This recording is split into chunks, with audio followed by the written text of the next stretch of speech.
Hi friends, అందరూ ఎలా ఉన్నారు? వీడియో పూర్తిగా చూడండి. వీడియో నచ్చితే లైక్ చేయండి. కొత్త వాళ్ళైతే సబ్స్క్రైబ్ చేసుకోండి. మనమైతే ఇప్పుడు కాశీ సిటీ ఎక్స్ప్లోర్ చేయడానికి వెళ్తున్నాం.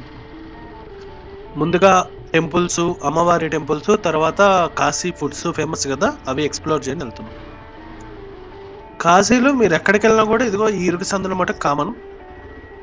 తప్పదు, మనం డ్రైవ్ చేయాలి. మన హైదరాబాద్ ట్రాఫిక్ కంటే పెద్ద ఇబ్బందిగా ఉండదు కాబట్టి వెళ్తా.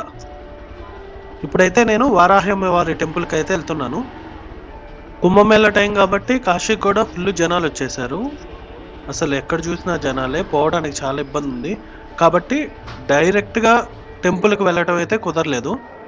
ఎందుకంటే ఎక్కడ చూసినా బ్యారిగేట్లు, పోలీసులు, ఇలా దర్శనానికే 7-8 గంటలు పడుతుంది. కాబట్టి చూస్తున్నారుగా జనాల్ని. కాశీ విశ్వనాథుడి దర్శనం కోసం ఎంతమంది క్యూలో నిలబడున్నారు.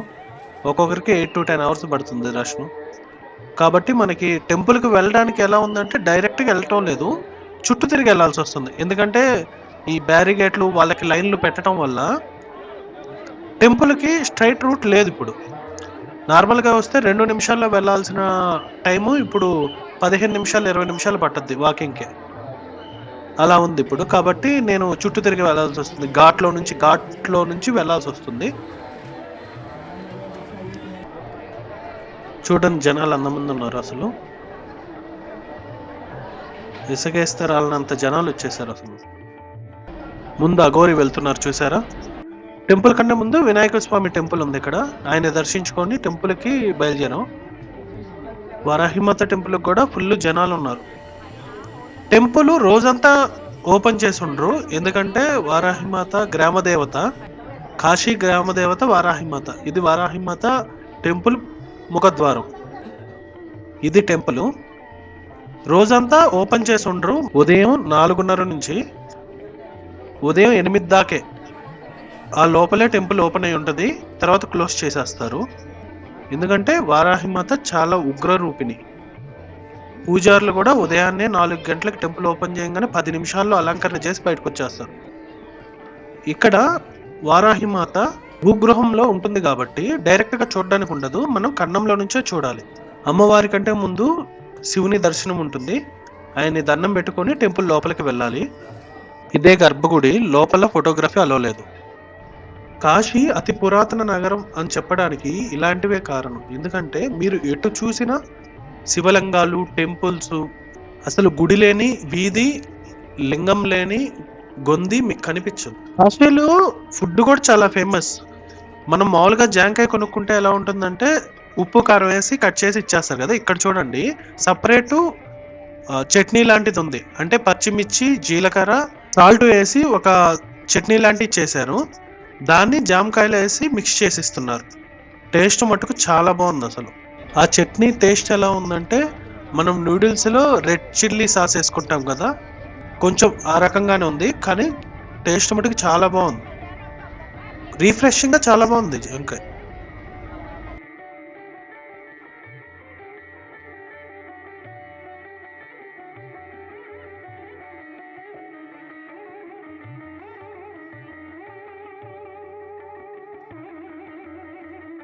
అసలు జనాలు చూడండి, ఎటు వెళ్తున్నారో ఎక్కడికి వెళ్తున్నారో తెలియనంత జనాలు వచ్చారు. అసలు ఎటెలలో కూడా పోలీసులను అడిగితే సరిగ్గా వాళ్ళు కూడా చెప్పలేకపోతున్నారు, ఎంతమందికి అని చెప్తారు వాళ్ళు. కాశీ శక్తిపీఠమైన విశాలాక్షి అమ్మవారి టెంపుల్కి అయితే వెళ్తున్నాను నేను ఇప్పుడు. ప్రయాగ్లో అలోకి అమ్మవారిని చూసాం కదా, ఇప్పుడు విశాలాక్షి అమ్మవారిని అయితే చూద్దాము. ఇదే విశాలాక్షి అమ్మవారి టెంపుల్ చూడండి ఎంత బాగుందో. కొంచెం రెనోవేషన్ కూడా చేస్తే బాగుంటుంది. లోపలైతే ఫోటోగ్రఫీ అయితే అలో లేదన్నారు. టెంపుల్ ఎవరు కట్టారు ఏంటి అనేది.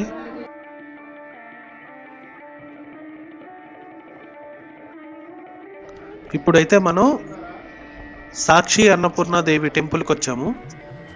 ఎందుకంటే మనం కాశీకి వచ్చాము, టెంపుల్ దర్శిస్తున్నామని తెలియజేయడానికి సాక్షి అమ్మవారి టెంపుల్కి ఖచ్చితంగా మనం విజిట్ చేయాలి. టెంపుల్ చూడండి. కాశీలో స్ట్రీట్ ఫుడ్ మటుకు చాలా ఫేమస్ కదా. ఇక్కడ కచోడియో పూరియో తెలియదు, మొత్తానికైతే అమ్ముతున్నారు. తీసుకుందాం అన్నా కూడా రష్ చాలా బాగుంది, కాబట్టి నేను పక్కన ఉన్న ఈ కట్లెట్ని తీసుకుంటున్నాను.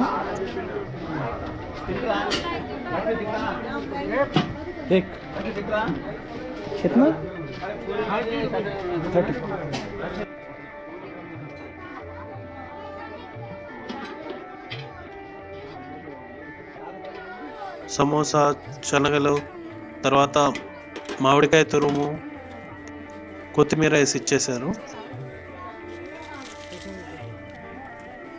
వచ్చేసి 40 రూపీస్ అని చెప్పారు. పర్లేదు, వర్తబుల్లే.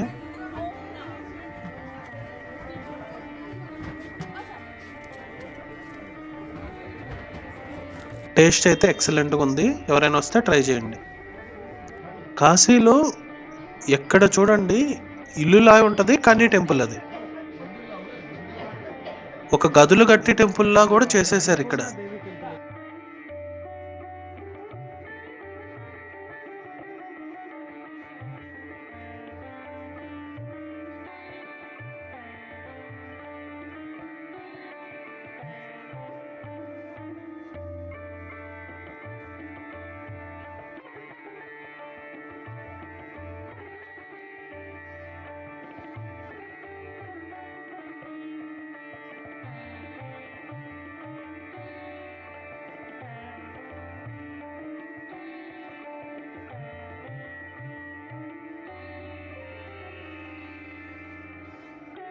ఈ స్వీట్ వచ్చేసి వారణాసి ఫేమస్ మలయో మిల్క్ ప్రోడక్ట్. ఇది పాలతో తయారు చేస్తాడు, చాలా బాగుంటుంది. ఎవరైనా కాశీ వస్తే మటుకు ఖచ్చితంగా ట్రై చేయండి, ఫేమస్ ఇక్కడ.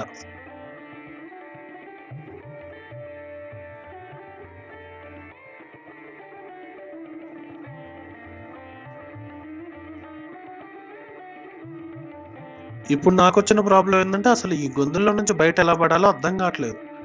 జనాలు అసలు ఎటు పోతున్నానో అర్థం కావట్లేదు. అడ్రస్ కూడా కరెక్ట్గా ఎవరు చెప్పట్లేదు.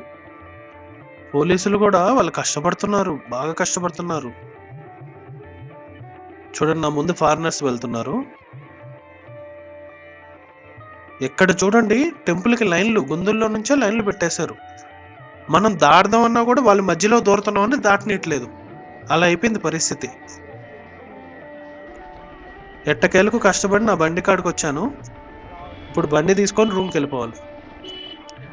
వెళ్దామన్నా కష్టమే, ఎందుకంటే తోలడానికి కూడా లేదు.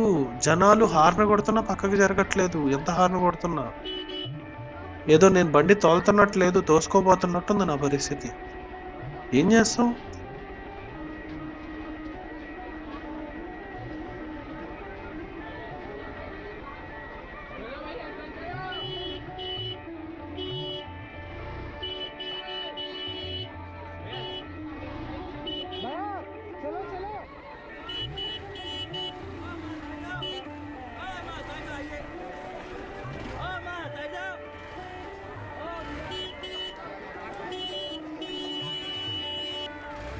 జనాలు చూడండి, అసలు హార్న్ కొడుతున్నా జరుపుకోవట్లేదు.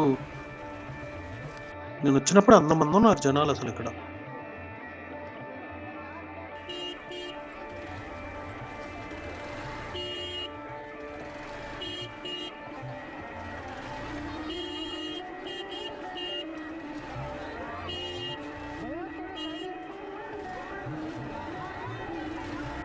మీకు తెలుసుగా, అనగానే గుర్తొచ్చేది బెనారస్ చీరలు.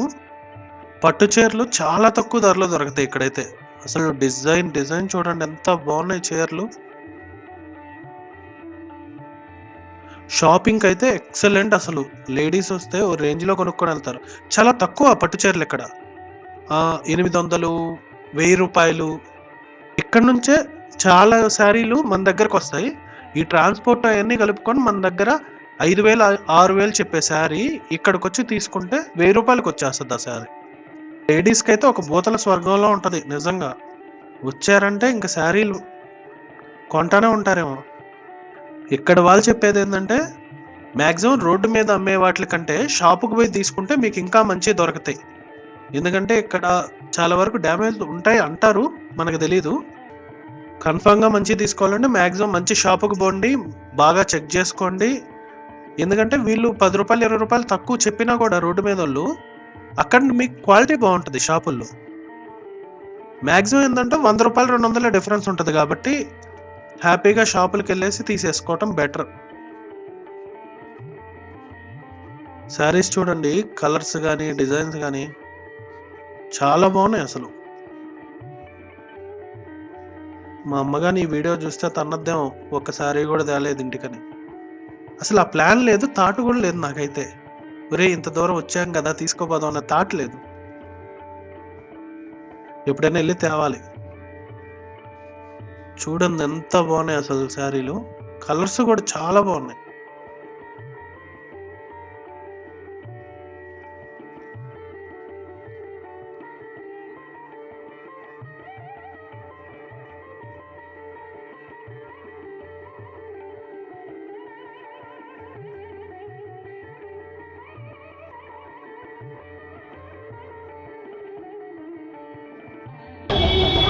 क्या बना रहे हैं आप लोग?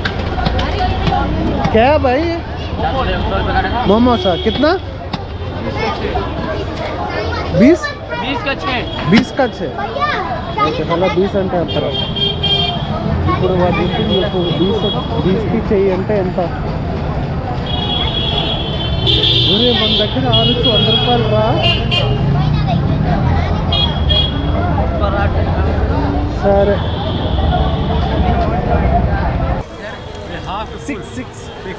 ఇక్కడ చూడండి మోమోస్ ఎంత చీపు.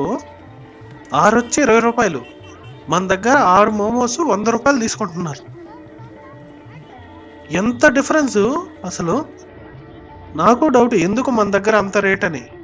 ఇక్కడ ప్రోడక్ట్ చేసే పద్ధతి ఒకటే. మ్యాక్సిమం ఈ నూనె కానీ ఇవన్నీ కూడా మ్యాక్సిమం 10-20 రూపాయల్లో ఒకే సేమ్గా ఉంటుంది. మన దగ్గర అంత కాస్ట్ ఎందుకో తెలియదు. మేము అక్కడి నుంచి వచ్చాం కష్టపడి చేస్తున్నాం అంటారేమో కానీ వాళ్ళు. నేనైతే ఓ ప్లేట్ మోమోస్ తిని ఇక్కడికి వచ్చాను. ఇక్కడ కూడా చాలా మంది ఫుడ్ తింటున్నారు, కోట్ బాగుందని. ఇక్కడ కచోడీస్ వేస్తున్నారు, అప్పుడే ఫ్రెష్గా తయారు చేసిన కచోడీస్. ఆంటీ అప్పుడే రుద్దేస్తుంటే అంకుల్ కాలుస్తున్నాను. అసలు చూడండి, కచోడీతో పాటు ఇక్కడ జిలేబీ గులాబ్ జామ్ కూడా అమ్ముతున్నారు. నాకు అర్థం కానిది ఏంటంటే నార్త్లో ఎక్కువ స్వీట్ ఎక్కువ తింటారు లంచ్లో కానీ డిన్నర్లో కానీ. అది నాకు అర్థం కాదు. రాత్రిపూట జిలేబీలు గులాబ్ జాములు తింటారా? ఓ పక్క మసాలా కచోడీ హాటు, ఈ పక్క స్వీటు కలిపి తింటుంటారు. 2 కచోడీ జిలేబీ గులాబ్ జామ్.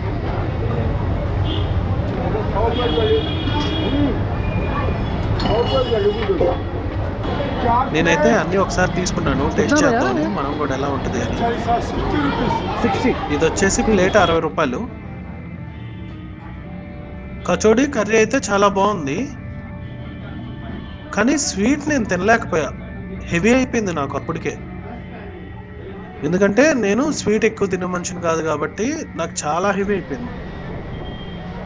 ఇక్కడైతే అక్కడే ఫ్రెష్గా ప్రిపేర్ చేసి ఇచ్చేస్తుంటారు, వేడివేడిగా ఉంటాయి. ఎవరైనా వస్తే మటుకు కాశీలో ఖచ్చితంగా ట్రై చేయండి, చాలా బాగుంటుంది. ఓకే గాయ్స్, వీడియో నచ్చితే లైక్ చేయండి, షేర్ చేయండి, సబ్స్క్రైబ్ చేసుకోండి. బాయ్.